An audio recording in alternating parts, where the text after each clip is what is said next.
அனைவருக்கும் வணக்கம். சிம்ம ராசிக்காரர்கள் உலகத்தின் எந்த மூலையில் இருந்தாலும் ஏப்ரல் மாதம் முடிவதற்குள் உச்சம் பெற்றிருக்கக்கூடிய சுக்கிரனால் இவை நடந்தே தீரும் என்று சொல்லக்கூடிய வகையில் எந்தெந்த நிகழ்வுகள் அமைந்துள்ளன என்று பார்க்கும் போது சிம்ம ராசிக்காரர்களுக்கு 3 மற்றும் 10ஆம் இடத்தின் அதிபதியாக இருக்கிறார். சகாயாதிபதியும் கர்மாதிபதியுமாக இருக்கக்கூடிய சுக்கிரன் அஷ்டமத்தில் உச்சம் பெற்றிருப்பது நிச்சயமாக வரவேற்கத்தக்க ஒரு அமைப்பு இல்லை என்றாலும் கூட அவருடன் ராசியின் அதிபதி ராகு புதன் உட்பட பல கிரக நிலைகள் இணைந்து சஞ்சரிக்கின்றன.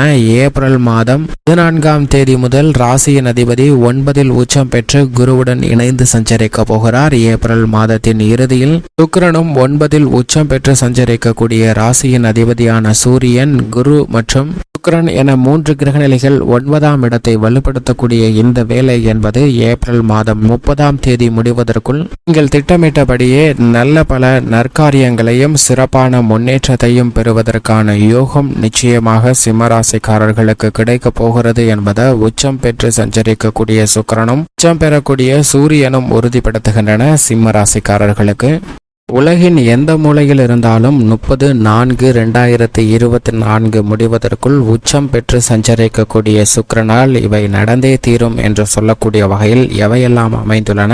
இதிலும் குறிப்பாக சுக்கிரன் ஏப்ரல் மாதம் பெரும்பான்மையான நாட்கள் உச்சம் பெற்று சஞ்சரிக்கிறார். ஏப்ரல் மாதத்தின் இறுதியில் முழு கிரகமான குருவுடன் இணைந்து சுபத்துவ பாதையில் சஞ்சரிக்க போகிறாருங்க. எனவேதான் ஏப்ரல் 30 முடிவதற்குள் சுக்கிரனின் உச்சமும் குருவுடன் இணையும் காலகட்டமும் மிக பெரிய அளவில் மாறுதலை ஏற்படுத்தி கொடுக்கக்கூடிய ஒன்றாகவும் இவை நடந்தே தீரும் என்று சொல்லக்கூடிய வகையில் எந்தெந்த நிகழ்வுகள் அமைந்துள்ளன என்று பார்க்கும்போது சுக்கிரன் தனது உச்ச வீடான மீன ராசியில் உச்சம் பெற்று சஞ்சரிக்கக்கூடிய இந்த வேளையில் அவருடைய சப்தம பார்வை மோட்சக்காரகரான கேதுவின் மீது பதிகிறது. கன்னிராசியில் வெற்றிருக்கக்கூடிய கேதுவின் மீது சுக்கிரனினுடைய சப்தம பார்வை பதிவது நிச்சயமாக வரவேற்கத்தக்க ஒரு அமைப்பாக பார்க்கப்படுகிறது. ஏனென்றால் நவ கிரகங்களிலே முழு சுப கிரகமாக குரு இருந்தாலும் கூட குருவை விட மனித வாழ்வில் மிகப்பெரிய மாற்றத்தையும் தாக்கத்தையும் ஏற்படுத்தி கொடுக்கக்கூடிய சக்தி வாய்ந்த கிரகமாக பார்க்கப்படுகிறவர் நிச்சயமாக சுக்கிரன் தான். ஏனென்றால் சுக்கிர திசை ஒருவருடைய வாழ்வை அப்படியே தலைகீழாக புரட்டி போடக்கூடிய அளவிற்கு சக்தி வாய்ந்தவையாக பார்க்கப்படுகிறது. அப்படி வல்லமை வாய்ந்த சுக்கிரனின் சப்தம பார்வை கேதுவால் பதிவதால் கேதுவின் மீது பதிவதால் கேதுவால் ஏற்படக்கூடிய பல்வேறு வகையான தோஷங்கள் நிச்சயமாக இந்த தருணத்தில் விலகுகிறது. எனவே எதிர்மறையான சிந்தனைகள், கற்பனையான பயங்கள் உட்பட பலவற்றிற்கு நல்ல ஒரு மாறுதல் கிடைப்பதால் அனைத்தையும் நேர்மறையான சிந்தனையுடன் அணுகுவதற்கான யோகம் உண்டு. பல்வேறு வகையான சோதனைகள் நிறைந்திருந்தாலும் கூட அவற்றை சாதனையாக மாற்றக்கூடிய துடிப்பும் செயல்பாடும் மிக வலுவாக கிடைப்பதால் அதிர்ஷ்டம் நிறைந்து கிடைப்பதற்கான யோகம் உண்டு என்பதை தெளிவாக சுக்கிரன் உறுதிப்படுத்துகிறார். ஏனென்றால் குருவிற்கே தெரியாத சில சாதுரியமான விஷயங்களை நன்கு அறிந்தவராக இருப்பவர் சுக்கிரன் மட்டும்தான். எனவேதான் சுக்கிரனுடைய உச்சம் என்பது மிக பெரிய அளவில் வரவேற்கத்தக்க ஒன்றாகவும் குருவுடன் இணைவதும் மிக பெரிய அளவில் மாற்றத்தை சந்திப்பதற்கான வாய்ப்பை உறுதிப்படுத்துகிறது. ஏனென்றால் சுபத்துவ பாதையில் மிக வலுவாக சஞ்சரிக்க போகிறார். சுக்கிரன் வலுவாக சஞ்சரிக்கும் போது அதிர்ஷ்டகரமாக செல்வ செழிப்பு, சிற்றின்பம், இல்லற சுகம், ஆடம்பர வாழ்க்கை, வசதி வாய்ப்பு, சௌகரியமான சூழ்நிலை அனைத்தையும் நிறைந்து பெறுவதற்கான அதிர்ஷ்ட யோக வாய்ப்புகள் மிகவும் அபரிவிதமாக உண்டு என்பதை தெளிவாக உறுதிப்படுத்துகிறாருங்க. சுக்கிரன் உச்சம் பெற்றிருக்கக்கூடிய இந்த வேளையில் சுக்கிரனின் தசையோ அல்லது புக்தியோ நடைபெறும் போது மிக பெரிய அளவில் அதிர்ஷ்ட யோக வாய்ப்புகள் நிறைந்து கிடைப்பதற்கான யோகம் உண்டு. மேலும் குறிப்பாக இந்த தருணத்தில் சுக்கிர திசையும் மிகவும் வலுவாக புதன், சனி, ராகு, கேது, குரு மற்றும் செவ்வாய் புக்திகள் நடைபெற்றால் மிக பெரிய அளவில் முன்னேற்ற வாய்ப்பு நிறைந்து கிடைப்பதற்கான யோகம் நிச்சயமாக உண்டு. சந்திர புத்தி நடைபெற்றாலும் கூட மிக சிறப்பான நன்மைகள் கிடைப்பதற்கான வாய்ப்பு உண்டு. ஆனால் சூரிய புக்தியாக இருந்தால் சற்று கவனம் தேவை. ஏனென்றால் சுக்கிரனின் பார்வையில் நட்பு கிரகமாக புதன், சனி, ராகு, கேதுவை பார்க்கிறாருங்க. சமகிரகமாக குரு செவ்வாயை பார்க்கிறார். ஆனால் குருவின் பார்வையில் சுக்கிரன் பகை கிரகமாக உள்ளது. சுக்கிரன் தனது பார்வையில் பகை கிரகமாக சூரியன், சந்திரனை பார்க்கிறாருங்க.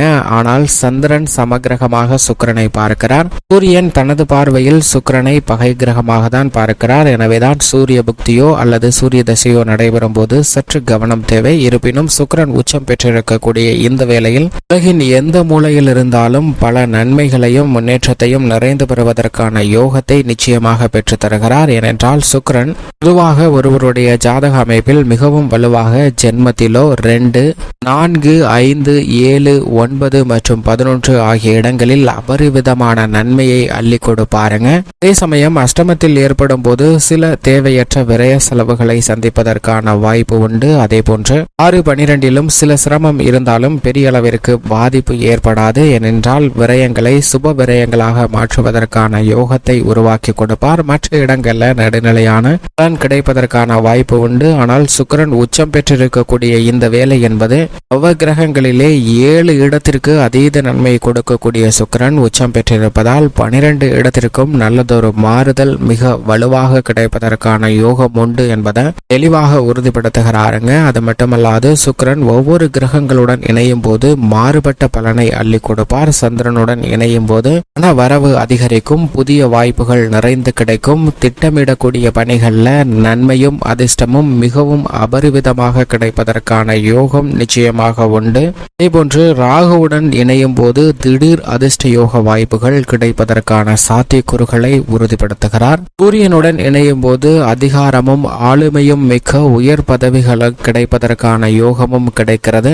சனியுடன் இணைந்தால் தொழில்துறை உத்தியோகம் சார்ந்த பணிகளில் உச்சபட்ச வளர்ச்சி நிறைந்து கிடைப்பதற்கான வாய்ப்பு உண்டு. புதனுடன் இணையும் போது புத சுக்கிர யோகமும் இந்த தருணத்தில் மிக வலுவாக கிடைக்கிறது. ஏனென்றால் மிக பெரிய அளவுல தெளிந்த அறிவாற்றலை பயன்படுத்தி அனைத்து விதமான பணிகளிலும் உச்சபட்ச வளர்ச்சி நிறைந்து பெறுவதற்கான யோகம் உண்டு என்பதை உறுதிப்படுத்துகிறாருங்க. ஏனென்றால் இந்த தருணத்தில் சுக்கிரன் மிக வலுவாக ராகு, புதன், சூரியன் மற்றும் சந்திரன் என பல கிரக நிலைகளோடு இணைந்து சஞ்சரிக்க போகிறார். இது நிச்சயமாக என்னுடைய வாழ்வில் மிக பெரிய அளவில் முன்னேற்ற வாய்ப்புகளை சந்தித்ததே இல்லை என்று தினம் தினம் வருத்தப்பட்டு கொண்டிருப்பவர்களுக்கு இந்த மாறுதல் சந்திப்பதற்கு உங்களுடைய அனுபவபூர்வமாக உணர்வதற்கான நல்ல வாய்ப்பை ஏற்படுத்தி கொடுக்கக்கூடிய வலுவான அமைப்பில் வீற்றிருக்கிறார் சுக்கிரன். இப்படி சுக்கிரனுடைய அமைப்பு மிக வலுவாக இருக்கக்கூடிய இந்த தருணத்தில் மற்ற பணிகள் எப்படி அமைகிறது என்று பார்க்கும்போது சிம்மராசிக்காரர்களை பொறுத்தவரைக்கும் சுக்கிரன் மிக வலுவாக அஷ்டமத்தில் உச்சம் பெற்றிருப்பது சாதகமற்ற அமைப்பு என்றாலும் கூட இந்த மாதத்தின் இறுதியில் அவர் 9ஆம் இடமான பாக்கியஸ்தானத்தில் குரு மற்றும் ராசியின் அதிபதியுடன் இணைந்து சஞ்சரிக்க போகிறாருங்க. முக்கூட்டு கிரக நிலைகளும் இணைந்து சஞ்சரிக்கக்கூடிய இந்த தருணம் என்பது பல மாதங்களுக்கு பிறகு குடும்ப ரீதியாக சந்தித்த பல்வேறு விதமான மன வருத்தம், வேதனை அனைத்தும் நீங்கி மகிழ்ச்சி கிடைப்பதற்கான யோகம் நிச்சயமாக உள்ளது. பல்வேறு விதமான சுப நிகழ்வுகளை மிக சிறப்பாக திட்டமிட்டு நடத்துவதற்கான வாய்ப்பும், நற்காரியங்களை மிக அதீத ஆர்வத்துடன் செய்து முடித்து மகிழ்ச்சியை பெறுவதற்கான யோகமும் மிகவும் வலுவாக கிடைக்கக்கூடிய ஒரு சிறந்த தருணமாக பார்க்கப்படுகிறது. உறவு முறை என்பது பலப்படுங்க.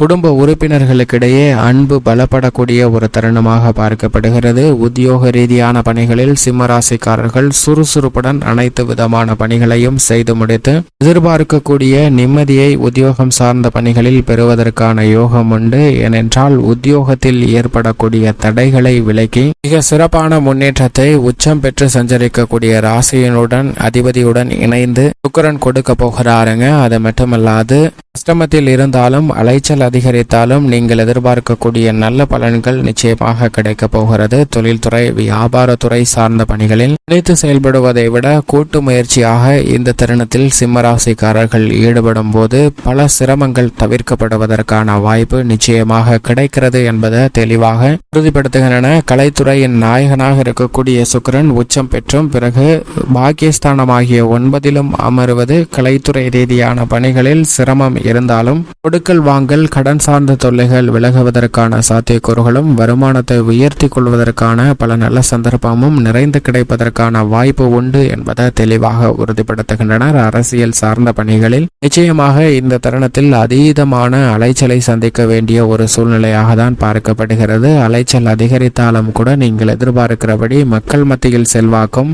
நல்ல முன்னேற்றமும் நிறைந்து வருவதற்கான அதிர்ஷ்ட யோக வாய்ப்புகள் நிச்சயமாக அரசியல் சார்ந்த பணிகளில் உண்டு. மாணவர்களின் கல்வியில் முன்னேற்றமும், விவசாயம் சார்ந்த பணிகளை திட்டமிட்டபடி சிறப்பான முறையில் கையாளுவதற்கான வாய்ப்பும் உண்டு. ஆனால் அதே சமயம் பெண்மணிகளை பொறுத்தவரைக்கும் பெண்மணிகளின் நலனுக்கு பொறுப்பேற்ற சுக்கிரன் அஷ்டம சிரமத்தில் இருப்பதால் சற்று கவனம் தேவை. ஆனால் இந்த மாதத்தின் இறுதியில் விலகுவதால் நீங்கள் எதிர்பார்க்கக்கூடிய நல்ல பல சுப நிகழ்வுகள் நிச்சயமாக உண்டு. மேலும் இந்த தருணத்தை சிம்மராசிக்காரர்கள் மிக சிறந்த மகிழ்ச்சிகரமான தருணமாக மாற்றிக்கொள்ள வேண்டும் என்றால் நிச்சயமாக இந்த தருணத்தில் ஆன்மீக சுற்றுலா சென்று வாருங்கள். ஆன்மீக சுற்றுலா சென்று வருவதால் பல்வேறு வகையான தடைகள் நீங்கி மனதிற்கு புது உத்வேகமும் தெம்பும் கிடைப்பதால் பல பணிகளை மிக சிறப்பாக செய்வதற்கான அதிர்ஷ்ட யோக வாய்ப்பு நிச்சயமாக கிடைக்கும்.